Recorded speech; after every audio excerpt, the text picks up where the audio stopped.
Good evening and welcome to Trending Tonight. I'm Sanket Upadhyay. Two stories that we are going to discuss.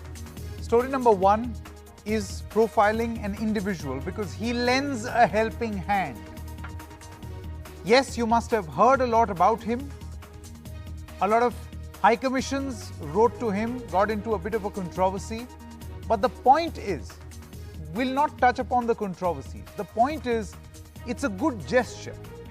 He's not the system, but yes, he is assisting the system, or rather, doing the job that a system must do. We are talking about the Indian Youth Congress chief, Mr. Srinivas BV. He's going to join us in just a short moment from now. We've also profiled his work through the course of the day, so we'll play that out in just a short moment. And story number two, amid oxygen shortage and all sorts of shortages, there is another COVID pain, a policy pain or a policy pang, medical insurance. We'll get you India's stories of unsettled COVID claims. Many of the people who are struggling right now, we reached out to them on social media, they reached out to us, and we've invited them here along with experts to understand why is this happening and are they doing something. For many people, this is new. Are they doing something wrong and do they need to course correct? So that is going to come up in just a short moment from now. But first, let's quickly take a look at what this man and his organization seems to be doing. Srinivas BV, a name frequently being tagged on Twitter by those desperate for help in COVID cases. Today, one request stands out. A 3-year-old is gasping for breath in North Delhi's Narela. Immediately, he and his team get onto the task of loading an oxygen concentrator, and thus begins a race against time. Meanwhile, an assurance has been sent out. Srinivas informs the family and posts a tweet saying, "Tell Ayansh that we are coming with much needed help." It has taken over 1 hour to cover the 40 kilometers and to hand the device over and then explain how it is operated. When the team reaches here, the child's O2 level is at 83 on the oximeter. The child's father, Alok Kumar, a university professor, is COVID positive and is grateful for the help. His son is vulnerable as he has had multiple immunity disorders. मैं तो कह रहा हूँ मानवता के लिए बहुत बड़ी सेवा है और निस्वार्थ भाव से जी वो सेवा ये लोग कर रहे हैं. मतलब मुझे तो दिल्ली में इसका कोई पैरेलल उदाहरण नहीं मिलता है. मैं देख रहा हूँ सैकड़ों जगह मैंने फ़ोन लगाए पार्टी ऑफिसेज में यहाँ वहाँ, लेकिन जो मदद या हेल्प यहाँ मिल पाई. Many lives like these are helped every day through Srinivas and his team. Even smaller needs are taken care of. Hundreds of these home isolation kits are also given out to patients, which carry basic medication. बहुत सारा patients जो home isolate है वो लोग के doctor से request आता है, तो हमारा भी 2-3 डॉक्टर हमने जो यूथ कांग्रेस का डॉक्टर है वो लोग उनसे बात करते हैं. इसमें हमने एक मास्क है और सैनिटाइज़र है, कॉफ सिरप है, विटामिन सी, विटामिन डी है, जो पैरासीटामॉल है, जो डॉक्टर ने इन लोग के लिए लिखा है, तो वो मेडिसिन हमने होम आइसोलेशन के लिए उनको देता है. The 39-year-old youth leader was a wicket-keeper batsman and represented Karnataka in under-19 cricket. His playing career was cut short when he hurt his eye during a match in 2003, and 3 years later he joined the Youth Congress. In 2010, he shifted base from Bengaluru to Delhi. When the pandemic struck in 2020, he strengthened his position in the Congress High Command's eyes by setting up a network of Youth Congress volunteers under SOS IYC. Rahul Gandhi was so impressed by him that he appointed Srinivas as the Youth Congress National President. As part of the IYC initiative, Srinivas has overseen the setting up of COVID control rooms in all states, with the main one being in Delhi. ये कम से कम ये सारे लड़के लोग बैठे, ये कम से कम 16-17 घंटे काम करते हैं नॉन स्टॉप. ऐसे ही देख के हमने क्या बता दे, कोई हम भी भगवान से प्रे करते हैं जल्दी ये किसी के घर पे ऐसा आस्था ना हो जाए. बट क्या कर सकते हैं, हम बहुत लोगों को मदद करना चाहते हैं बट हमारा पास उतना रिसोर्स नहीं है. या मौका मिलता है 4-5 घंटा सोने का, बट जो इसका भी हमने जो रिक्वेस्ट भी इतना आता है हमने कोशिश करते हैं जल्दी से जल्दी कितने लोगों को मदद, हम और 1 महीने हम सोने के लिए तैयार नहीं। But it's not just common people who are reaching out to him. Even embassies did, which led to this snub by the foreign minister himself. But Srinivas says these things don't stop him. देखिए, हम सड़क पे हमारा आंखों के सामने लोग मर रहे हुए देख रहे हैं। उनका दुख को देख के हमके अंदर दुख को बर्दाश्त नहीं कर पा रहे। कौन क्या कह रहा है, कौन क्या बोल रहे हैं, हम उस पर ध्यान नहीं देते हैं। अरे भारत का संस्कृति है, परंपरा है, कोई मेहमान आता है उनको सेवा करना, उनको ख्याल रखना। At a time when there is public anger over how the government and all systems failed in providing even basic resources, these heroes have emerged as a ray of hope and continue to serve the people day and night. In New Delhi with camera person Sushil Rathi, this is Sukirti Dwivedi for NDTV.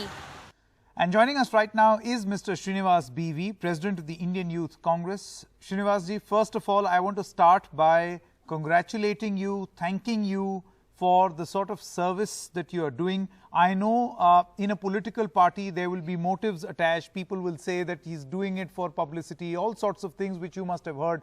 But the point is that you're very selflessly doing this. You deserve our congratulations. So, congratulations are in order right at the very beginning. Mr. Srinivas. Yes.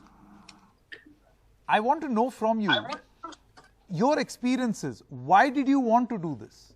I mean, there are other politicians, there are other leaders, but why did you want, or your organization want to do this? तो सबसे पहले मैं राहुल गांधी जी ने मार्च 7 तारीख को national executive हुआ था youth Congress का। वो नेशनल एग्जीक्यूटिव हाईएस्ट बॉडी होता है, उसमें सारे स्टेट प्रेसिडेंट और नेशनल ऑफिस बेरर सारे ऑफिस के पीछे जो हमारा आईवाईसी में जो मीटिंग हुआ था उसमें डिसीजन हुआ था आने वाला 6 महीने हमारा रोड मैप क्या रहेगा। उस मीटिंग में राहुल जी आके हम लोग के लिए गाइड किया था, आने वाला दोबारा फेज 2 स्टार्ट होने वाला है, आप लोग तैयार रहना। तो सारे स्टेट प्रेसिडेंट सब लोग मिलके एक वॉलेंट्री का दोबारा टीम रेडी करके हम लोग ने काम स्टार्ट करने का सोचा था। ये कांग्रेस पार्टी और युवा कांग्रेस का परंपरा है, हमेशा ऐसे क्राइसिस में लगातार काम करने का मौका मिला था। बट इस बार थोड़ा पहली बार पूरा देश भर हुआ। हमने पहले भी काम किया था, मैं खुद उत्तराखंड में हुआ था, आपदा आए थे, और झेलम में, मध्य प्रदेश, केरल, बिहार, बहुत सारा जगह में हमारा साथी लोग काम किया है। बट पूरा देश में पहली बार फर्स्ट पेंडेमिक में हुआ, अभी सेकंड में, वो भी मेडिकल क्राइसिस। इस तरीके का एक्सपीरियंस पहली बार हुआ। बट टीम हम लोग का सारे कार्यकर्ता सब लोग ने एक राजनीति साइड पे रख के सब लोग मिलके लोगों को सेवा करना और मदद करने का एक संकल्प लिया था। उसी आधार पे आदेश के अनुसार सभी कार्यकर्ता ने मिलके अभी भी लगातार हमने काम कर रहे हैं, आगे भी करेंगे। हमने कोशिश कर रहे हैं ज्यादा लोगों को अवेयरनेस करें इसके बारे में। But how do people reach out, Srinivas ji? Do they call you, or do you largely depend on people's appeal on Twitter? Because I'm sure you must be inundated. इतने कॉल आते होंगे या इतना, I keep seeing everybody tags you. Now you are not. I'm sure you won't be able to help everyone out. बिल्कुल सही बात बोला आपने। सबको हमने मदद नहीं कर सकते, बट हमने पूरा देश भर जो पहले जो व्हाट्सएप ग्रुप से जो गरीब और माइग्रेंट लोग हैं उन लोग के लिए व्हाट्सएप ग्रुप में उनके रिश्तेदार से, कोई हमारा कार्यकर्ता जो भी उनके नेटवर्क से, उनको कॉल से उन लोग के लिए मदद करते हैं। ये सोशल मीडिया में ओनली कुछ वर्ग लोग है उसमें कंफर्टेबल रहते हैं, वो लोग थोड़े पढ़े लिखे लोग हैं, वो लोग सोशल मीडिया में टैग करते हैं। हमने कोशिश करते हैं सारे लोगों को कितने हमारा हाथ में कितने लेवल पे हमने मदद कर सकते हैं, ज्यादा लोगों के पास रीच हो सकते हैं। उसमें भी केसेस को हमने सेग्रीगेट करते हैं, जो केस इमरजेंसी केस कौन सा है, उनको क्या रिक्वायर है, ऑक्सीजन का रिक्वायर है क्या, बेड का रिक्वायर है क्या, प्लाज्मा का रिक्वायर है क्या, और कुछ कैंसर पेशेंट के लिए मेडिसिन के बारे में कुछ लोग ने अप्रोच करते हैं। तमाम तरीके का अप्रोच आता है, उसमें सेग्रीगेट करके स्टेट वाइज हमने सेग्रीगेट करके उस स्टेट में स्टेट प्रेसिडेंट और नेशनल ऑफिस बेरर ने कोऑर्डिनेट करके उनको इमीडिएट मैक्सिमम जल्दी से जल्दी जो भी प्रॉब्लम है, हमने कौन सा केस को तुरंत कर सकते हैं उसी को रेस्पॉन्ड करता है। क्यों तो वो लोग भी हम लोग को वेट करते रहेगा, हमारे ऊपर विश्वास रहेगा उन लोग के लिए, इसीलिए हमने जो रेस्पॉन्स करेगा तुरंत उनसे कोऑर्डिनेट करके उनको मदद करने का काम हमने करते हैं।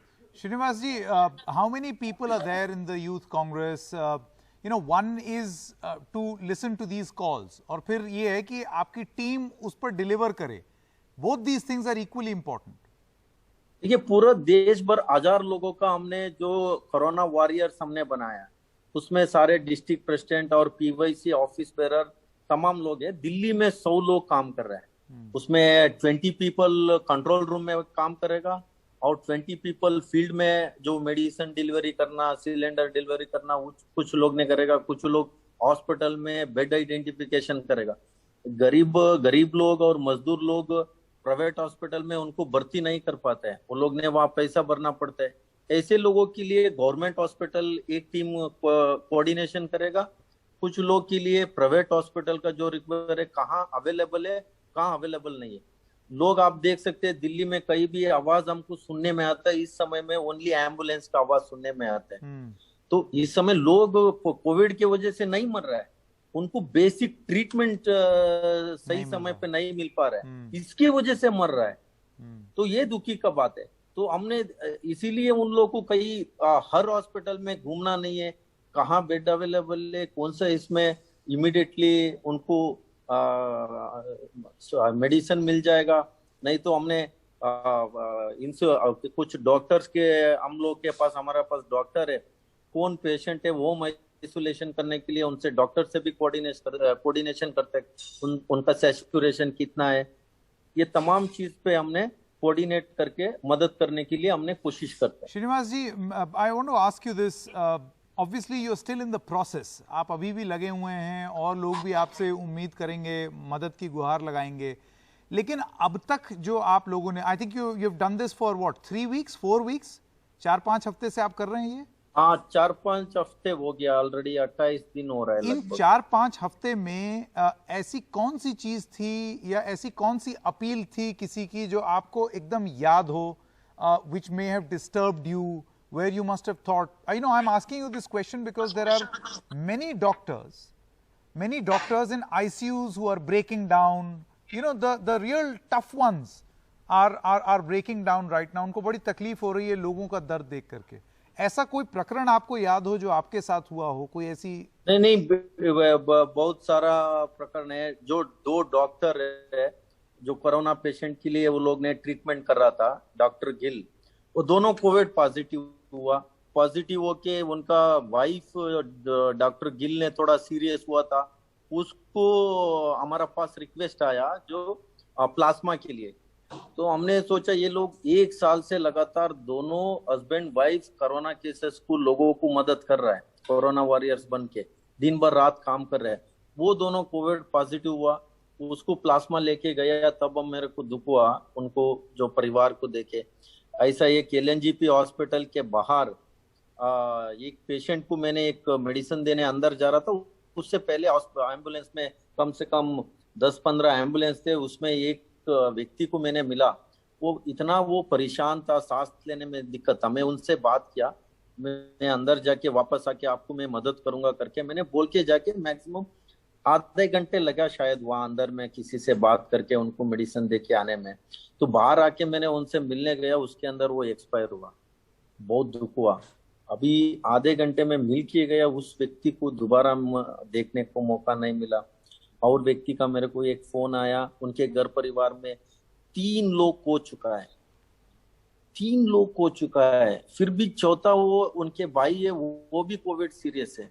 उस केस के लिए और मेडिसिन के लिए, प्लाज्मा के लिए फोन आया। इतना दुख हुआ, उस परिवार का हालत कोई सोच नहीं सकते, उतनी बुरी हालत हो चुका था उनका परिवार को।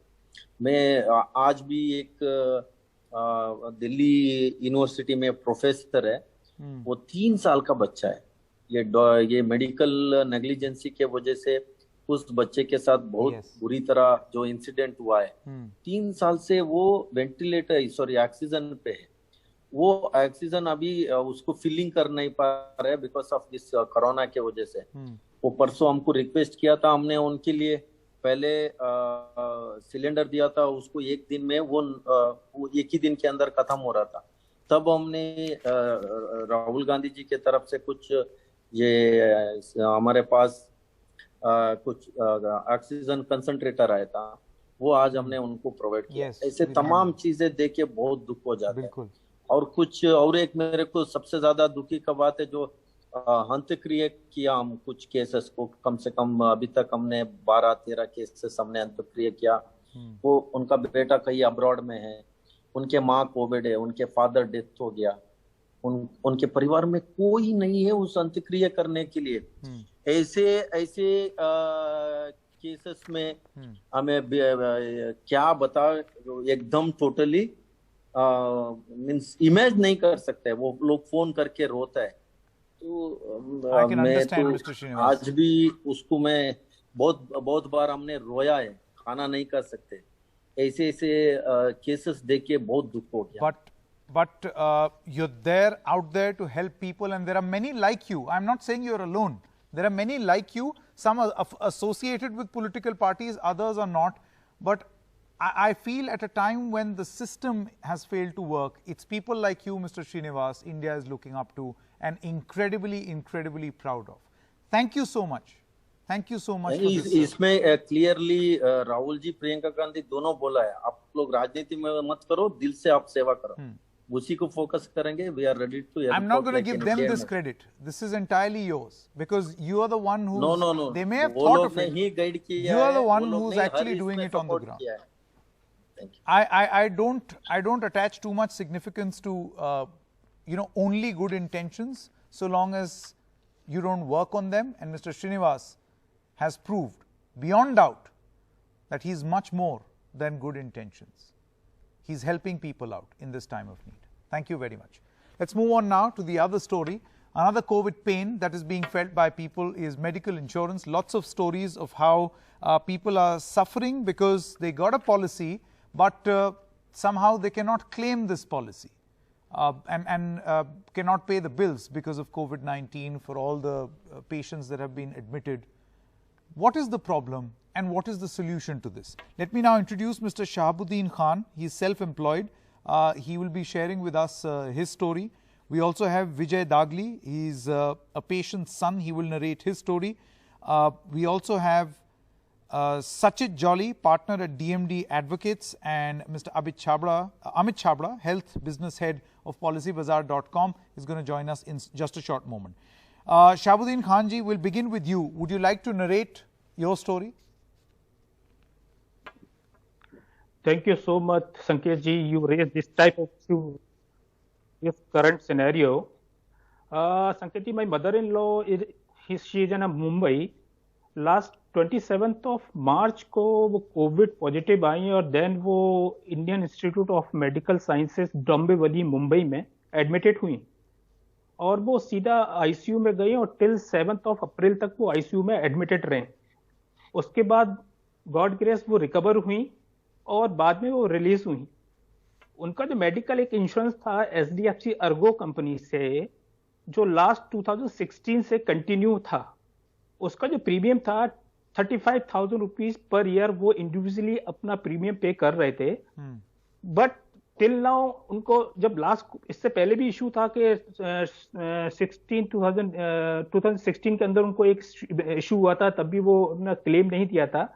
देन उसका 2017 में स्पाइन का इशू हुआ था, तब भी क्लेम का प्रोसेस किया था, but they denied, they refused. उसके बाद 2018 के अंदर स्पाइन का ऑपरेशन हुआ, एचडीएफसी को रिफ्यूज बिकॉज उन्होंने एक सिंपल रीजन दिया कि पेशेंट हाइपरटेंशन है, पेशेंट को हाइपरटेंशन का इश्यूज है। सर एज 65 इयर्स में कोई भी किसी को भी एक ओल्ड एज लेडी या जेंट्स को हाइपरटेंशन हो सकता है, मतलब ऐसा कोई क्रोनिक इश्यूज नहीं था। बट करंट सिनेरियो में वो कोविड में भी बड़ा सर्वाइव किया और उन लोगों ने बिल्कुल रिफ्यूज कर दिया और सिंगल रुपीज नहीं दिया। टोटल 2,80,000 रुपए हम लोगों ने हॉस्पिटल में पे किए और तब उनको वहां से डिस्चार्ज करा पाए। I can understand. Yes, Vijay Dagli ji, would you like to tell us your story? And then we have experts, we'll ask them these questions. Ji Dagli जी, बताइए। हेलो। Yes, हाँ, मेरा प्रॉब्लम ये है कि मेरे पापा को एडमिट किए इधर हीरानंदानी पवई मुंबई में। हेलो जी जी, मैं सुन रहा हूँ, आप बोलते रहिए। हाँ, 27 अप्रैल को एडमिट किया उनको। और हमने ये जो जियो जैन का हमारा है इलेक्शन टीपीए है, उसमें हमने ये किया था, एप्लीकेशन किया कि भाई ये एडमिट हुआ है पापा हमारे। तो उनको रिक्वेस्ट किया था, इंटीमेशन दिया था कैशलेस क्लेम के लिए। तो उन्होंने वहां से क्लेम जो है वो रिजेक्ट कर दिया। तो उन्होंने रीजन दिया कि ये घर में भी कर सकते थे, जबकि मेरे पापा 89 ईयर के हैं, उनको डायबिटीज है, उनको किडनी का बीमारी है, लीवर का बीमारी है, और उसको अभी उसके बाद में 1 हफ्ते के बाद डेंगू हो गया है और प्लेटलेट्स कम हो गए उनके। फिर भी जो कंपनी वाले जो इरेक्शन वाले बोलते हैं कि ये आप घर पे कर सकते थे, इसके लिए हमने आपका जो कैशलेस क्लेम जो है वो रिजेक्ट किया है और आप उसको क्लेम में इसमें जाइए। Okay, so Mr. Dagli as well as Mr. Khan, thank you very much for narrating your stories. Let's now also listen in from the experts. First of all, Mr. Amit Chhabra, he is the health of business head of health for PolicyBazaar.com. Mr. Chhabra, I'm sure under normal circumstances also people have a lot of grievances as far as claims are concerned. But these are COVID times and these concerns are more to do with COVID, that hospitals are rejecting claims, that many of these policy guys are rejecting claims for certain reasons. And also many people are, they're at home because they cannot get beds. Who takes care of this? Now the government mandates people stay at home. Then who will foot this bill? Mr. Chhabra. Sure. So let me address this one by one. See, first of all, just for everybody's comfort, insurance in general and health insurance specifically is very, very closely regulated by the IRDAI, which means every single claim that gets rejected, there has to be a very valid reason for it. And it cannot just be rejected at the whims and fancies of anybody. Not even the insurance company, not even a hospital, nobody. Even in COVID times. It can never be rejected. COVID or no COVID, it can never be rejected. Also, if you go back and look at some of the recent guidelines that have come by the regulator, the IRDAI, they have actually put a lot of emphasis on COVID claims. So in fact, what the regulator has now come and said is, there has to be a special committee within the insurance company which looks at all COVID rejections. So in case a COVID claim is rejected, it has to go through a high-level committee within every insurance company. Very interesting. So a junior employee cannot just reject it based on their whims and fancies. That's part one. Second, again, what the regulator has come and said, and this is very recent, in the last 1 month, they have come and said that all COVID claims have to be settled within 1 hour of documents being received by the insurance company.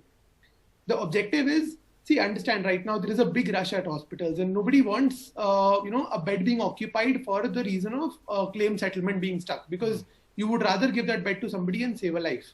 So that's where the regulator has come in and said that whenever a patient is ready to be discharged, within 1 hour, a claim has to be settled in a cashless manner and the bed has to be emptied for somebody else who may need it. It's interesting that you tell us about these interesting policies that exist around settling of these claims. But Mr. Jolly, there are practical problems that people face because of COVID, and this cannot be denied. So while a system may have been in place, is that system working efficiently? Unfortunately, in some circumstances, as I've heard Mr. Shahabuddin and Mr. Dagle, it's not working, and I think something needs to be done about it. But let me first say one thing. The IRDA has not said that insurance claims have to be cleared in 1 hour. What they have said is, please decide within 1 hour whether you are giving a cashless claim or not. I don't think that helps anybody. So if you lodge a claim and the TPA rejects it, that rejection has to come within 1 hour. It doesn't mean that the cashless claim has to be paid within 1 hour of lodging. What practically is happening on the ground is, and I think there are 2 or 3 big issues which are coming up today, what I have heard. One is that a lot of these TPAs are not there at hospitals which are not the so-called, I would call them regular hospitals. So there is no place to lodge a insurance claim or a cashless claim. That's one of the biggest problems. The second, which Mr. Dagle had mentioned in his point, that today the insurer is telling me whether I needed hospitalization or not. I'm sorry, that's not their job. Once the doctor is admitted, administered some medicine, the insurer cannot turn around and say, I will not honor the claim. The third, which is again a very big problem, I've heard that a lot in Delhi, is that the Delhi government unfortunately classified some of the medicines like Remdesivir as an experimental disease, as an experimental medicine. Now the insurers are now rejecting the claims, saying that these are experimental drugs, therefore we will not pay for this. Now again, I'm sorry. And that's what is in short supply. That is what is extremely expensive. Yes. And the point is, if a doctor is administering it, I am sorry to say again, no insurer has. It is not experimental. And even if it is experimental, the insurer has to pay that because it has been administered on that person. It has saved his life. Correct. Now, I think Mr. Jolly has a point. We're going to, I realize that this problem is really acute and it requires greater discussion. I've unfortunately run out of time, but we are going to discuss this on the channel in the future also. So there may be systems in place, but they are not enough, as we are seeing. For most of the things right now. Thank you very much to all of you all for joining us and explaining your story and giving us different perspectives. Short break right now. Be right back.